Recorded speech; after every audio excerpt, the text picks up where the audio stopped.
Bonjour à tous. Je continue à vous partager des extraits de l'encyclique du pape Benoît XVI, L'amour dans la vérité.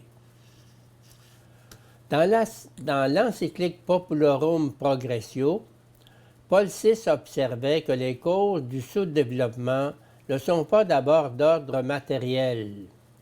Il nous invitait à les rechercher dans d'autres dimensions de l'homme. Tout d'abord dans la volonté, qui se désintéresse souvent des devoirs de la solidarité. En second lieu, dans la pensée, qui ne parvient pas toujours à orienter convenablement le vouloir. Le sous-développement a une cause encore plus profonde que le déficit de réflexion. C'est le manque de fraternité entre les hommes et entre les peuples. La raison, à elle seule, est capable de comprendre l'égalité entre les hommes et d'établir une communauté de vie civique, mais elle ne parvient pas à créer la fraternité. Celle-ci naît d'une vocation transcendante de Dieu Père, qui nous a aimés en premier, nous enseignant par l'intermédiaire du Fils ce qu'est la charité fraternelle. Pardon. Paul VI, après avoir mentionné la foi, mettait au sommet l'unité dans la charité du Christ, qui nous appelle tous à participer en Fils à la vie du Dieu vivant, Père de tous les hommes. Chapitre 2. Le développement humain aujourd'hui. La visée exclusive du profit, s'il est produit de façon mauvaise, ou s'il n'a pas le bien commun pour but ultime, risque de détruire la richesse et d'engendrer la pauvreté. La ligne de démarcation entre pays riches et pauvres n'est plus aussi nette qu'au temps de Populorum Progressio, comme l'avait déjà indiqué Jean-Paul II. La richesse mondiale croît en termes absolus, mais les inégalités augmentent. Le scandale de disparité criante demeure. Les aides internationales ont souvent été détournées de leur destination en raison d'irresponsabilités qui se situent aussi bien dans la chaîne des donateurs que des bénéficiaires.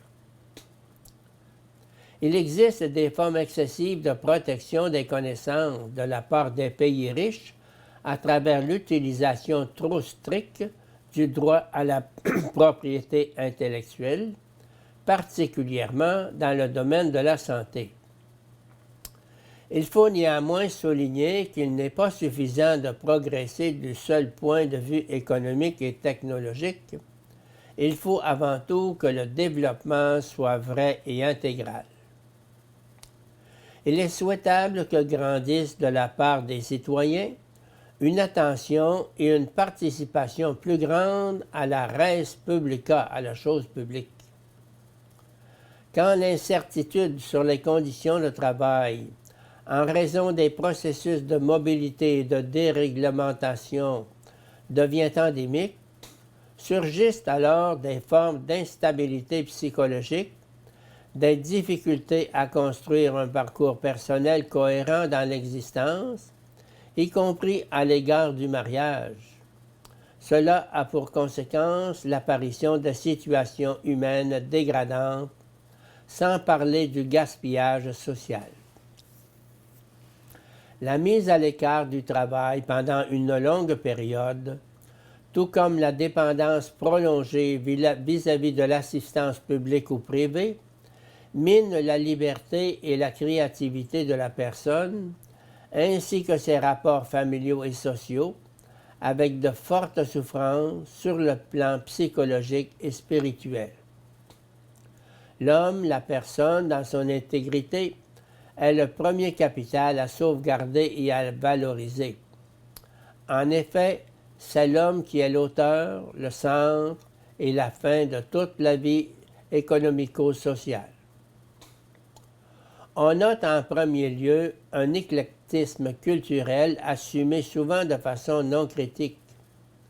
Les cultures sont simplement mises côte à côte et considérées comme substantiellement équivalentes et interchangeables entre elles.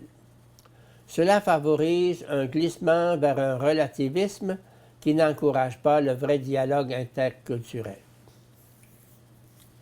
En second lieu, il existe un danger constitué par le nivellement culturel et par l'uniformisation des comportements et des styles de vie. De cette manière, la signification profonde de la culture des différentes nations, des traditions des divers peuples, à l'intérieur desquels la personne affronte les questions fondamentales de l'existence, en vient à disparaître. Éclectisme et nivellement culturel ont en commun de séparer la culture de la nature humaine. Ainsi, les cultures ne savent plus trouver leur mesure dans une nature qui les transcende et elles finissent par réduire l'homme à un donné purement culturel. Il est donc nécessaire que se forme une conscience solidaire qui considère l'alimentation et l'accès à l'eau comme droit universel de tous les êtres humains, sans distinction ni discrimination.